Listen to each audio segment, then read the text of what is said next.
Добар ден на сите. Ви благодарам за вниманието, што ме удостоивте со присуството. Добар ден и за граѓаните. Би сакала да прозборам за нешто што е најактуелно деновиве, за пописот, дали е тоа политика или е статистика, се разбира низ призма на законот, ама и низ призма на процесот, како што истакна председателот на државата. Како некој кој што се занимава со политички систем и уставно право, морам да кажам во стартот дека оценката во голема мерка зависи од амбиентот, од политичкиот амбиент. Имено, политиката во еден амбиент на авторитарен систем, потенцирам, што не е од денеска, туку се провлекува овие 30 години, се перцепира и се практикува како борба за моќ. Кога постои борба за моќ, тогаш постојат противставени, односно конфликтни страни. Тоа го опишуваат најдобро Хобс, Макијавели, Ленин, битка за моќ. Ако е битка за моќ, а и ако е во амбиент на авторитарен систем, а основна карактеристика на авторитарниот систем е дека не се известни правилата на играта, значи во случајов на пописот, ама извесен е резултатот, за разлика од демократскиот систем, каде што известни се правилата, а неизвесен е резултатот, мојот заклучок е дека не може да остане или да се отстрани дилемата дека има опасност да биде тоа политика. И јас одговорно тврдам дека од оној првиот 91 година па до оној пропаднатиот 2011 година во голема степен пописите беа политика наместо статистика. Второ, не може да зборуваме за статистика ако во самиот устав ние вградивме модел кој што во науката е познат како консоцијативен.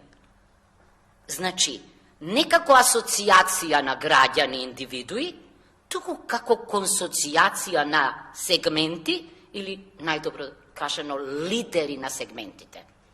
Во уставот има темелна вредност, правична и соодветна застапеност, во уставот имат комитет за односи со заедници, во уставот има двојно мнозинство при донесување на закони, тоа е политика. Значи, го детектирав политичкото. Деновиве, секој ден оваа недела, слушаме политички изјави за евентуалниот резултат од пописот. А како реков јас, дека би требало правилата да се известни во законот, а резултатот да биде статистички, а не да биде политички. Чуму ни е попис, ако некој веќе знае однапред колку би требало да биде резултатот. Изгора, вчера чувме дека се едно било дали живеете овде или надвор и дека сите биле жители. Воопшто не е точно. Оние кои се надвор, подолго од 12 месеци, се жители тамо, во Франција, во Британија, во САД, и тамо ги попишуваат. Ама, државјани се и овде и можат, заради активното и пасивното избирачко право, да учествуваат во политичкиот процес, но за жал, нив ги нема, некој им го суспендира избирачкото право пасивно, ние немаме ниту еден представник однадвор во собранието. Тоа е стартната позиција. Еве сега каде јас ја детектирам во овој закон политичката димензија. Прво, што е тука спорно врзано за правилата? Веднаш еве ќе почнам со нешто што досега не било потенцирано, а мислам дека е важно. Чудна работа. Меѓутоа, исклучокот станува правило. Например, последниот член од законот вели дека законот влегува во сила со денот на објавувањето во службениот весник. Замислете. Иначе во сила со денот на објавувањето се знае кој влегува, Уставот, и само во ретки исклучоци, што ги утврдува собранието, членот 52 дозволува да влезе прописот веднаш. Инаку, законите влегуваат во сила најрано 8-миот ден од денот на донесувањето. Споредете го ова што го тврдам со регулативите во регионот или надвор, ќе видите дека она што ние го викаме правниците вакацио легис, период од денот на објавувањето до денот во стапувањето во сила, и законите не се за политичко парадерство, туку се да се запознаат граѓаните дека е правило. Кај нас, извинете, ако во април е пописот, зашто треба веднаш да стапи законот? Значи, некому му се брза. Тоа е првото. Второ, иако во предговорот на законот се вели дека треба да се обезбеди компарабилност на податоците, како на регионално, така и на меѓународно ниво, преку хармонизација на дефинициите и класификациите, во законот сушност се прави спротивното. Значи, отидете на крајот на текстот на законот и побарајте ја кореспондентната табела. Иначе кореспондентната табела стигна постфестум, имено овој закон влезе во собранието во редовна процедура, значи со македонско знаме, ама одеднаш потоа го снема и се врати со европско знаме. Уште една злоупотреба на европското знаме, и јас ве упатувам на регулативите и директивите кои се значајни, 5 ги има, ама најважни се двете, онаа 763 од 2008 и онаа 712 од 2017 година, што ќе забележите. Само еден член од директивата е во кореспондентната табела. Дали е тоа, ве прашувам, хармонизација? Не е. Сега што е со тој член?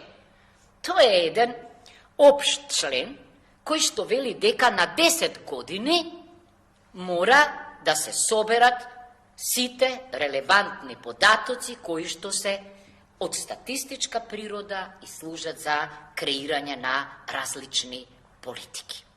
Значи, тоа е хармонизацијата. Што е друго крајно невообичаено, што асоцира на политички пристап, а не на статистика? Ве уверувам дека не постои закон без поимник, не постои ни закон за попис без поимник. Еве, отворете го законот за попис на Хрватска. Веднаш ќе видите дека тие упатуваат на овие две регулативи. И потоа во поимникот објаснуваат што е население, што е вообичаен престој, што е стан, што е вообичаено живеалиште, што е резидентно население. И, ајде да ја најдеме тоа е вториот член, значи, од најважната регулатива, во нашиот закон го нема. Како вие, ако немате поимник, ќе хармонизирате? Значи, тоа е невозможно. Точно се наведени, ви кажувам, сите категории како поими од типот на што е попис, што е население, што е лице кое се смета за жител, што е резидент, што е пописен прашалник, што е контролен попис, што е впарување на податоци. Отсуствува. Што е тоа? Тоа не е статистика тогаш кај нас, отсуство на статистика, ама присуство на политика. Членот 6, кога го анализираме, тој воопшто не прави разлика меѓу резидентно и нерезидентно население. Туку зборува, пазете, за државјани кои имаат живеалиште или престојувалиште во Македонија, без оглед дали во критичкиот момент се во земјата или во странство. Не. Значи, точно регулативата дефинира дека предмет на попис, односно во вкупното население, влегуваат само лицата кои што денот и одморот го поминуваат тука, со кусите исклучоци од типот на забава, здравствена заштита или практикување на одење во црква, џамија и слично и така натаму. Значи, треба тука да бидат. Во нашиот закон таква разлика нема и затоа лидерот на една партија, како рече, сите се жители, и оние тука, и оние надвор. Кога се работи за луѓе кои што се доселени овде, например, бегалци, мигранти, лица без државјанство, апатриди и така натаму, и за нив точна одредба по им има во регулативата. Се вели да се најмалку 12 месеци овде, да имаат престој и да изјавиле желба дека во следната година ќе бидат тука. Сега јас се прашувам. Значи, добро, тврдењето е дека ова што е елемент на закон и на регулатива ќе биде кај нас елемент на методологијата. Видете, ние пратениците имаме право да ја видиме методологијата.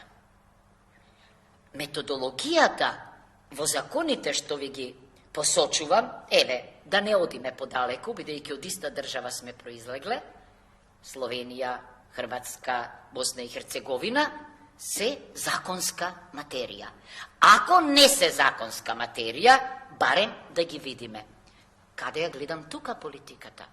Ако не е нешто закон, тогаш ќе се примени една одредба од законот, крајно чудна, која што е наречена новитет, членот 17, дека на сите акти на директорот на заводот ќе треба да има согласност од заменикот.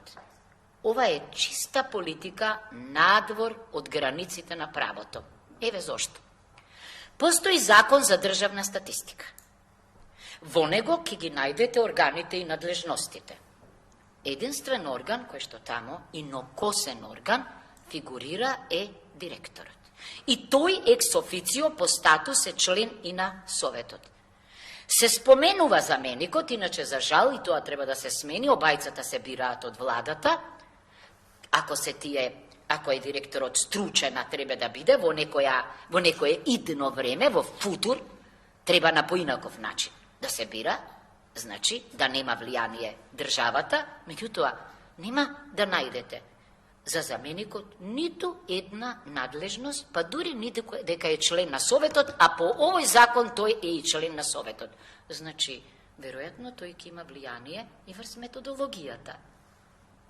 Или отворено, или не. Ама видите, како правник јас морам нешто да прашам. Каква е одговорноста кај инокосниот орган? Индивидуална. Како може заменик, тој не е кодиректор, да има право на вето? Може директорот да го смени, ама како може, зашто нема му одговара? Замислете си, велам, мојот декан да ги носи одлуките со согласност на продеканот. Или во некои држави председателот со согласност на подпредседателот. Тоа е дискреција. Тоа не е право. Да се вратам на првата моја поента. Правна известност, правила и неизвесен резултат. Во случајов, значи, не е така. Немаме правила. Тоа треба да биде законска материја. Друго, замислете, во членот 8 исто така има политика. Се вели дека за лицата кои се на привремена работа или престој во странство, важи дека податоци може да даде лицето на кое му се најмногу познати. Во правото не постои категорија лице на кое најмногу му се познати податоците за другите. Кој оценува кому му се најмногу познати податоците? Не постои такво нешто. Значи, или пак овие лица надвор може да се попишат електронски. Јас сега прашувам, да, ќе има споредби, впарувања меѓу различни регистри, но кажете ми, која е гаранцијата дека кога некој надвор дава податоци, како ќе се докаже дека не е најмногу 12 месеци надвор, туку, например, е тамо роден, или е 5 години, или е 10 години и така натамо. На 2 места ли ќе се попишува? Значи, тамо се креира политиката во која тој е вклучен како граѓанин за образование, за здравство, за социјална заштита, а не овде. И второ, до кога ние ќе употребуваме таа нејасна, конфузна синтагма, пазете, лица на привремена работа или престој во странство од социјализмот. Знаете ли зошто била таа синтагма? За да се манифестира супериорноста на социјализмот во однос на другите системи. Не дека избегале најдобрите од овде, не дека избегале оние кои што овде не можеле да си најдат работа, туку затоа што ќе се вратат еден ден, ма не привремено, прекувремено и вечно се тамо. И најдоблесните меѓу нив нема да сакаат да се попишуваат, туку само оние на кои некој ќе им диригира. Да бидеме искрени, јас имам такви роднини. Сте не избркале, велат, па уште сега за која цел ќе ме попишувате? Ајде да се запрашаме. Знаете која е целта? Политички поени и создавање на еден контингент на лица кои се државјани, а не се граѓани, со кои потоа ќе може да се манипулира. Тоа нема да биде статистика, ќе биде политика. Значи, тоа е нешто што морам исто така да го истакнам.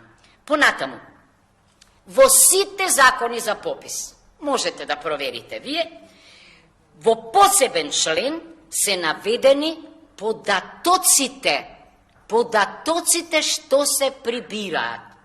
И во врска со тоа, значи, служат овие други регулативи, кои што велат, па и регулативата 763, која што вели дека покрај основните податоци, ама основниве податоци треба да бидат компарабилни во регионот, меѓународно, заборавив да кажам дека кога зборуваме за резиденти, тогаш се вели во регулативата на национално, регионално и локално ниво, не на меѓународно ниво. Тие не се резиденти, тие не се ни, и кога се само 12 месеци надвор, не се резиденти. А ние не можеме, значи, странски резиденти да третираме како наши жители, како што тоа го кажуваат политичарите. Значи, кои се тие податоци? Еве, од словенскиот закон за попис или од хрватскиот, значи, точно се наброени.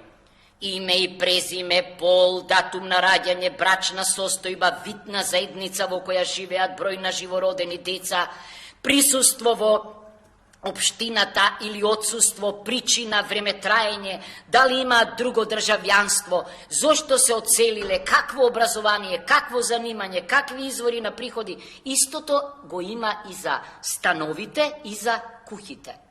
Ама зборувам за станови и куќи во кои живеат луѓето.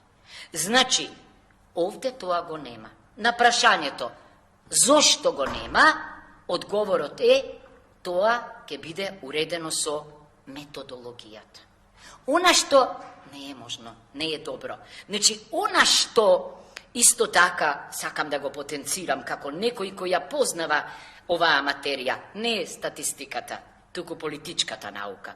Значи, во сите документи валидни европски, особено на Советот на Европа, да речеме во Конвенцијата за заштита на правата на малцинствата, постои одредба дека националната и верската припадност се строго приватна работа на секој и само сами можете да ги декларирате.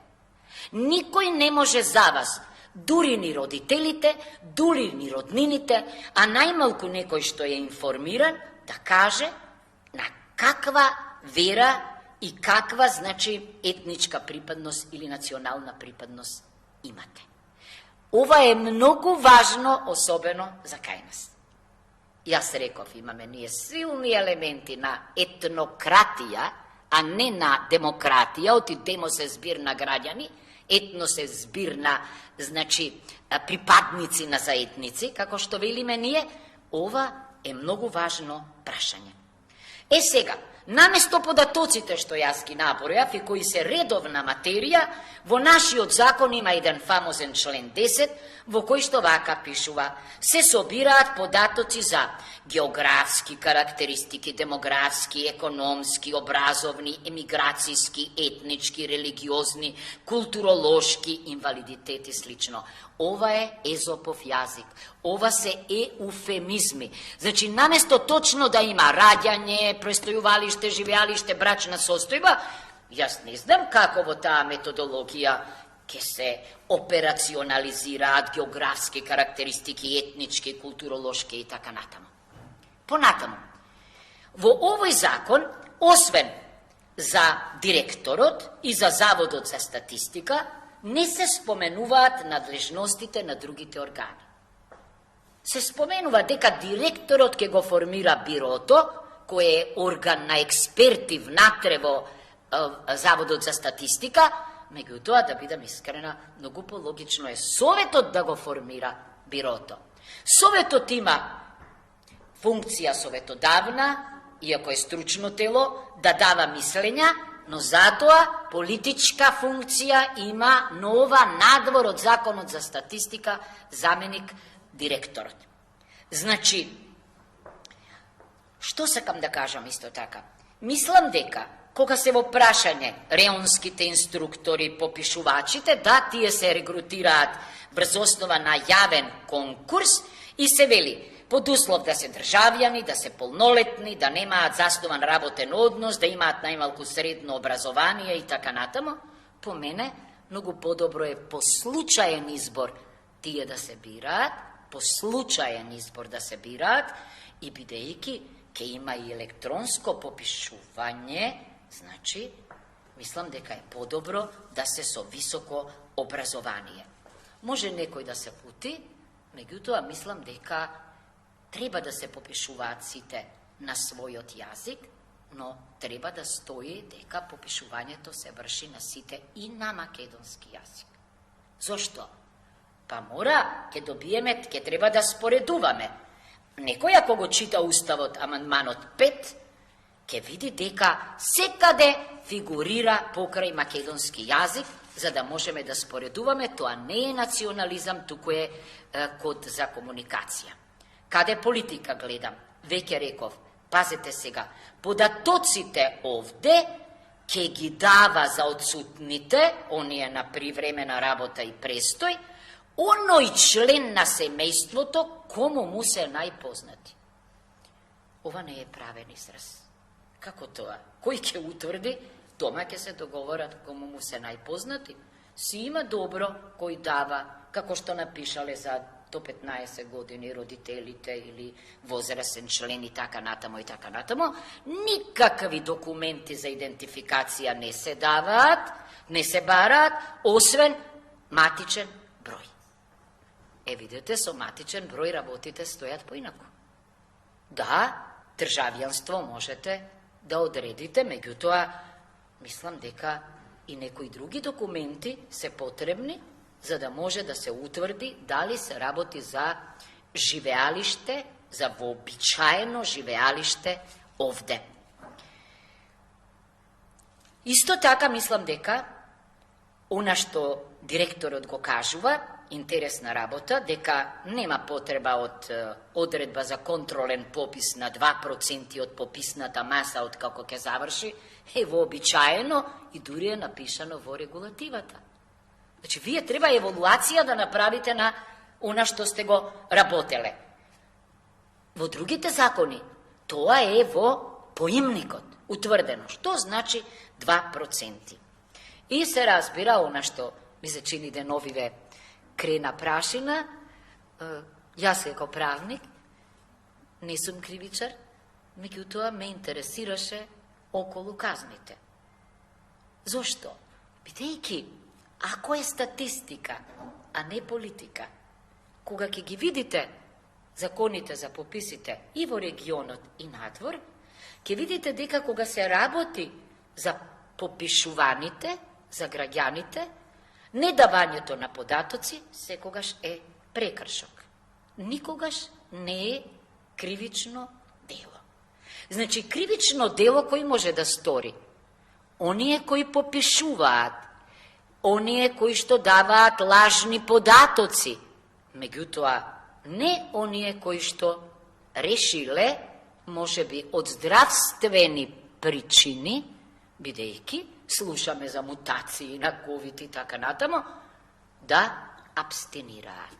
Сега, јас си се запрашав, значи, ако надлежните тела на Обединетите нации препорачаа внимателно да се постапува со пописите, ако може да се одложат, и многу поразвиени, поорганизирани држави од нас, да не говорам и во поглед на здравствената заштита и во поглед на вакцинацијата го сторија тоа, тогаш, извинете, по законот за прекршоци има дека по долеснителни околности може и да не дојде воопшто, може да дојде до опомена, може да дојде до несанкционирање. Но мојата дилема, како направник, е во следново. Дали ние ќе ставиме акцент на пенологијата, наука за казните, или пак нешто друго во случајот? Значи, на владењето на правото, со закана, со заплашување. Многу лошо е да организирате статистика. Мислам дека тоа треба да биде слободно изјаснување, кое ќе им даде комфор на граѓаните. Акцентот не смее да биде на казните, тоа не е врзано за статистика, туку акцентот треба да биде на потребата од креирање на политики. Дека секој од нас треба да даде податоци, зашто е тоа важен елемент на креирањето на политики. Ама политики, не политикс, не политика како борба за власт, туку политики, економска, здравствена. Јас сепак мислам дека духот на овој закон е политиката, политичката димензија, а не статистичката. И затоа имам дилеми. Повелете. Слободно.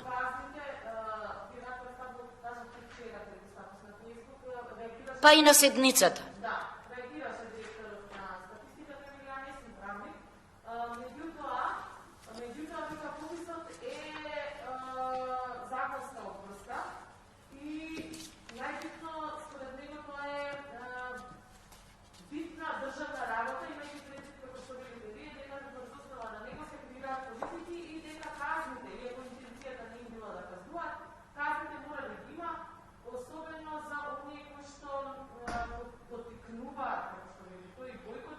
Не постои.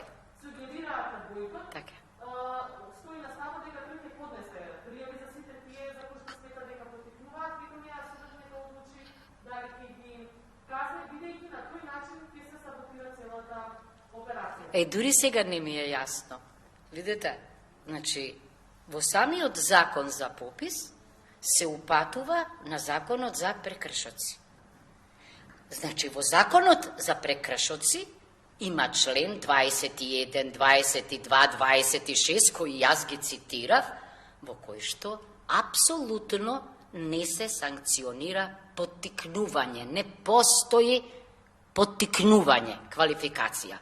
Ако некој не е правник, тогаш не треба да зборува за казни, па дури за 5 години затворот и ги помешал членовите 51 и 49. Туку треба да зборува за статистика. Ваквото нешто, напротив, зборува дека во секој статистичар се крие, значи, некој кривичар, и обратно. Мислам дека пристапот не беше статистички, туку напротив беше политички. слободно. А како не?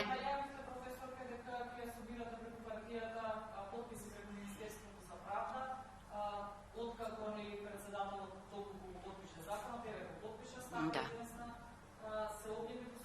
Да, веднаш. Да. Видете, прво, да бидам искрена, иако јас водена од потребата за двоглава извршна власт, а не за едноглава извршна власт, очекував председателот. Реков, не да се води од моите зборови, туку нека ги свртат експертите, а во Македонија има експерти за демографија и статистика, познати, почитувани, за жал не беа повикани овде на расправата, па да ги чувме, да ги соочи аргументите со молчеливиот директор, не очекував. Повеќе се обратив на институцијата, одошто на председателот, оти кога некој ќе изјави при изборот дека 102% е согласен со премиерот, не можете да очекувате самостојност, иако не можам да не кажам дека имало ситуации кога председатели од иста партија се одважувале да стават, вето, за да дојде до расправање на сите овие прашања што јас ги истакнав. Оти кога ставаат председателите вето, тоа не е манифестација на сила и моќ, туку тие велат, ние сме исто така под уставот, така барем американските председатели. Ве молиме, разгледајте ги нашите аргументи, па потоа гласајте уште еднаш. Ова што велите вие, да, тој рече дека и политички процес не очекува. Не се осудувам да речам дека председателот веројатно реагира на погрешна интерпретација или перцепција на дојавен глас, не мојот. Најде малку да бидам енигматична. Ама, што би сакала да потенцирам? Јас, прво, не сум член на ВМРО ДПМНЕ, член сум на пратеничката група, иницијативата дојде од партијата, тоа е важно да се потенцира, но еве да кажам што е идејата. Идејата е следнава. Ние овде неколку пати другите партии, ние пратеничката група, другите Алијанса, Алтернатива, Левица, сме поднеле овде иницијативи за измени на закони, никогаш не стигнале на дневен ред. Никогаш. Ги нема. Селекторот не ги стави. Зошто го велам ова? Оти често пати слушаме дека, можете да покренете, да предложите закон, еден пратеник, две пратенички групи. Да, така е. Но тие не се наоѓаат на дневен ред. Затоа идејата беше за да се каже дека пописот мора да е статистика, а не политика, пописот мора да води сметка за граѓаните, за индивидуите, а не за партиите, да се инсистира на тие 10.000 подписи, бидејќи овластен предлагач на закони се 10.000 граѓани, би сакала да е тој број многу поголем. Зошто? Зашто можеби тогаш би се нашол на дневен ред предлогот, бидејќи ние како пратеници не доживеавме. Вие чувте и за декларацијата, предлогот на Левица, и за нашиот предлог на закон за Комисија за здравствена заштита. Ги нема. Зошто ги нема? Бидејќи во таа опасно пореметена рамнотежа на власта, законодавна, извршна и судска, главниот предлагач на сите закони е владата, ајде да речеме дека и во светот е денеска така, екзекутивата доминира, меѓутоа, знаете што, ниеден амандман да не усвоите, а ние поднесовме амандмани кои се буквално превземени од регулативите на кои што се повикува декоративно предлагачот. Која е тогаш логиката? Ние се обидовме да внесеме статистика. Некој тоа не го прифати. Ниту еден амандман од повеќе од 40. Проверете ги амандманите, објавете ги да видите дали не се однесуваат на членот 2 од регулативата, поимник, понатаму податоци што се собираат, понатаму контролен попис, исклучување на заменик. Нема проблем да си се договараат заменикот и директорот внатре. Да, во услови на ваква демократија, тоа е логично, дека има преговори, разговори. Ама не може тоа да е законска материја. И кога би имале ние уставен суд, веднаш тоа би паднало. Ке речете, па што не покренете постапка? Па не верувам. Не знам колку постапки имаме покренато пред Уставниот суд. Не се нашле на дневен ред. Ете, тоа е причината, веројатно, за сензибилизирање на јавноста, за обзнанување дека статистиката е во служба на граѓаните и креирањето политики, а не поени на политичарите. Повелете.